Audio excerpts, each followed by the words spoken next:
North Bengal থেকে বাড়ি ফিরেই দেখলাম আমার রুমের হালাত কিছুটা এরকম, যদিও বা এটার পুরো ক্রেডিট আমাকেই যায়। আসলাম একটু রোদ পোয়াতে, আর এসেই ব্যালকনিতে দেখা হয়ে গেল সবিতা আন্টির সাথে।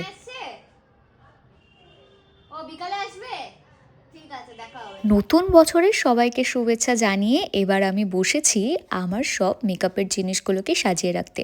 তোমরা আমার এই টেবিলটা অনেকেই দেখতে চাইছিলে, তো খুব তাড়াতাড়ি তোমাদের সাথে শেয়ার করব। আর এটা কোথা থেকে নেওয়া সেটাও আমি তোমাদের সাথে শেয়ার করব সবটাই। তোমরা অনেকেই জানতে চাও দিদি তুমি বিয়েতে ড্রেসিং টেবিল নিয়েছো না? আমি কোনো ড্রেসিং টেবিল নিই। থাক ডিটেলসটা না হয় তোমাদের সাথে পরে শেয়ার করব। আজকে আমার দিদির বার্থডে, চলো ওকে একটু কল করি। বার্থডেতে কি করছিস? Happy birthday. হ্যাঁ, হ্যাপি বার্থডে। নাম লেখা। আমি বলছি, কেন তোমার নাম? বলছে আমার নাম, আমার নামটা কে দিয়ে, এটা তো এস দিয়ে। আমি আবার কি করলাম, একটু ঘেঁচে ঘেঁচে ওটাকে আবার এসটাকে কে করলাম। শুনেই নিয়েছো গুল্লুর কত বাহানা।